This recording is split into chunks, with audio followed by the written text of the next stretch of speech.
Welcome back to the channel. Today we have the Audi S3, Audi's hot hatch. Actually in this form it's Audi's small hot saloon, but you can get it in hatchback guys, so we'll refer to it as a hot hatch. It's based on the A3, so it's fundamentally the same car, looks very similar, but under the hood you've got a 4-cylinder turbocharged engine that puts out around 310 horsepower.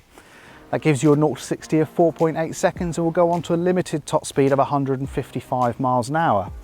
So therefore it's hot on paper. But in my experience with driving it for the last few days, I haven't found it to necessarily be hot in the real world. Not in the sense that I would say a hot hatch is hot. It's fast, it's blisteringly fast, but it's not as engaging as you expect a hot hatch to be. But I don't think this car is trying to be that. Now, I've tried to look at this objectively, and I think that actually this is the sort of car that you need to approach from a certain point of view, and you have to consider what kind of buyer you are. So let's have a little bit more of a talk about that when we get out on the road. So what do I mean when I say you have to consider what kind of buyer you are when you're considering this S3? Well, what I mean is, are you someone who wants a car that is epically fast, very usable, but ultimately very comfortable, very luxurious? Then if you are, this is the sort of car you need to be looking at. It's very much in the sort of Golf R kind of territory of being very, very usable. And it's funny that, because they're fundamentally underneath, even though Audi probably don't want to admit it, it's fundamentally the same car as the Golf R, roughly the same power, roughly the same powertrain, built on the same basic platform. But if you're the sort of person that really enjoys a proper hot hatch, something that you grab by the scruff of the neck and you throw it down your favourite back road with careless abandon, or hopefully not too careless, but you know what I mean, then it probably isn't for you. It's not to say that it's not capable. I mean, on the way to our filming location today, I really ragged the nuts off it, and it can really thunder down a road with a very impressive amount of ability. The problem with it for me is that it's just a little bit too, I don't know, I'm struggling to put an exact word on it, but it's just a little bit too, not tame, but a few moments later, it's just a little bit too tame, not from a performance point of view, but more from a dynamic point of view.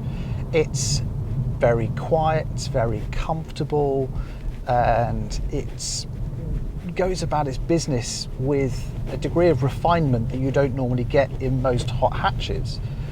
And that's where I sort of struggle with this as at least a purchase option for me, someone like me, that I want my hot hatches to be a little bit more rough and ready. I want them to have a bit more get up and go about them. But that doesn't mean the S3 is not an impressive proposition, because let's say you're looking for a family car that you can use day in, day out to get to work and back, but when the time comes when you really want to get on it, you know, weekend, or if you're out for a blast, you haven't got the family in the back and you just want to get, you know, really enjoy the car, then it will impress you, but I'm not quite sure it will excite you. The other side of the excitement, or lack thereof, that I find is actually what this thing sounds like. Even though it's got a quad sports exhaust like, you know, all other S3s do, you don't really hear it. There's very little induction noise, and from the outside of the car, it sounds quite dull. We'll cut to a shot now with me revving it at standstill with sadly with a soft limiter, but you'll get an idea.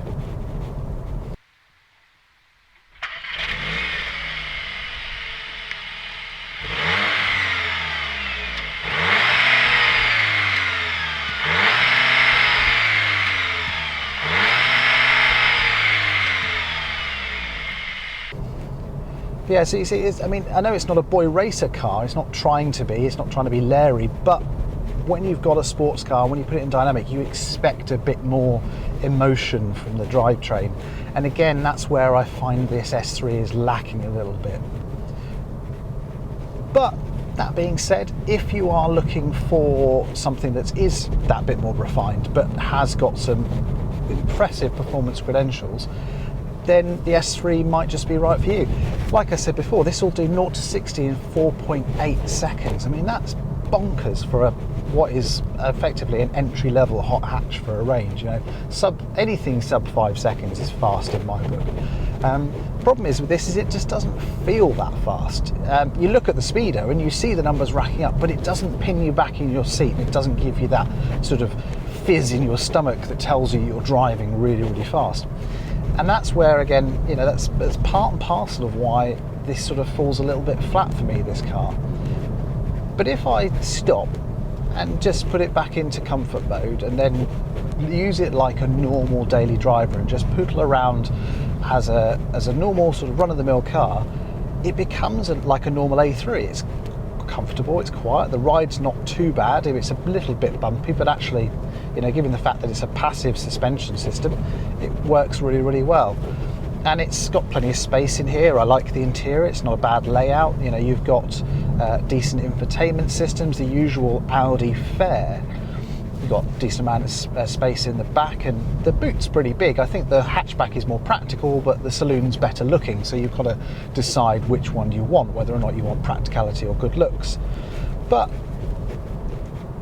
as a daily proposition, it ticks all the boxes, but it just doesn't quite come close to giving me the excitement that I want from a sports car. It's a shame, but I don't get the impression that that's what Audi set out to make with the S3 as well. I think if you want an Audi that's going to give you the fizz as a sports car and it's this kind of size, then you probably want to wait for the RS3. And that's going to be that bit more exciting, that bit more raw. The other thing I was thinking, if you did get this, but you did want to sort out those few little issues that I have, I'm sure, and I'm 99.9% sure that the aftermarket scene will sort that out for you. All you would need with this car is a decent induction, something to give you some decent induction noise, and a decent catback exhaust. Nothing leery, just something to give it a little bit more of a richer sound. And then, yeah, this would be great for blasting down the road and then go to the shops. You know, you can do both with that. It's not going to give you the excitement that, say, a Golf GTI would, or a Megane Renault Sport, or something of that ilk. You know, Civic Type R, it's a perfect example. Similar sort of performance, similar sort of brake horsepower, but it's not going to give you that excitement. But it's going to be far more usable as a proposition for your daily needs. Inside the S3, it's pretty much like the normal A3 in here. It's the same basic layout as you would expect, but you've got the normal sort of S accoutrement dotted around to make you feel like you're driving something a little bit more special than your average A3. You've got a slightly sportier steering wheel with one of those annoying flat bottoms that I generally don't like. This one's not as bad as some though. You've got these fantastic seats that have got the nice stitching, and this isn't a cost option. This comes as standard, which is really nice to see. The rest of the dash is pretty much like the normal new A3, and it's quite a nice place to be. You've got this sort of almost Lamborghini-esque design to the top vents, which is kind of cool. You've got the normal big Audi MMI screen, the infotainment screen there that functions like any other Audi. It's nice to see this one's got buttons as well. I do like the fact that they've gone back, or at least on a lot of the models, they're not using that secondary screen to control all your climate control. When you're driving, you just want a proper button. And then behind the steering wheel, you've got Audi's now ubiquitous digital cockpit, I think they call it. I can't remember off the top of my head, but they're digital to screen that gives you all of your information from when you're driving. This one's a little bit smaller than they are in a lot of other cars, so it does feel a little bit more cramped.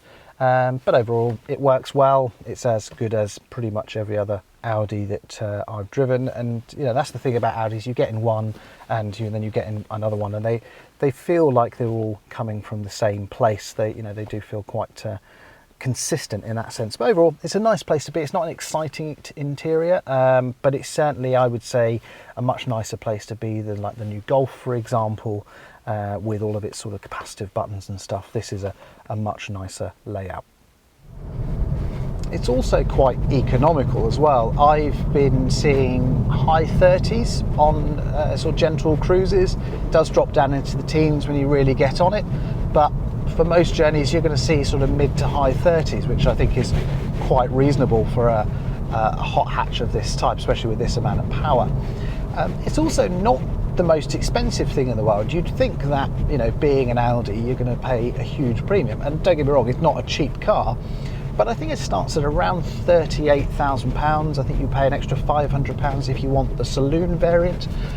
This car, as tested, is about 41.5, something in that kind of range. So this hasn't got a huge amount of options ticked, but you know, it's got a few goodies on it, being a press car.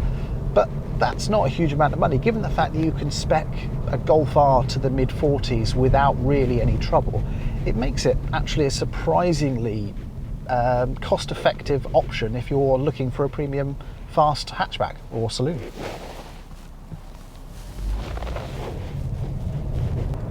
Something I just wanted to add when it comes to the way this thing sounds. I know I said a minute ago that obviously it doesn't make a huge amount of noise. Obviously when you take it out of comfort mode and put it into dynamic mode, it does make a bit of noise. I mean, it's not completely quiet, it's just very subdued.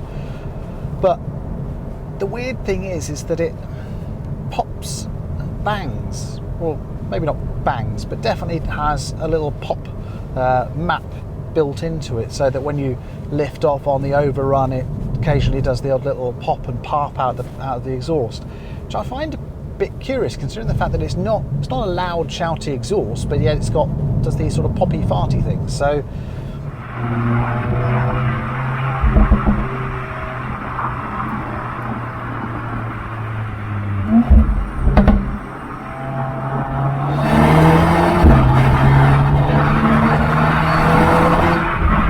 it sort of seems conflicted. I don't know whether or not that's just the nature of the tuning of this, but most popping and banging is sort of engineered by manufacturers these days, so I'd be surprised if it was there sort of not artificially. The S3 is blisteringly fast, hugely capable, kind of fun to drive, but overall it's more about rapid comfort than it is about out and out exhilaration. So if that's what you're after, then this is the perfect car for you, and I think this will suit a lot of people very, very well. But for someone like me who wants a little bit more rawness, a little bit more gruffness from their hot hatch, then the S3 kind of misses the mark. But that's fine, that's okay. We all like what we like. Speaking of liking, if you did like this video, hit that like button, and don't forget to subscribe for plenty more videos coming soon. Bye bye.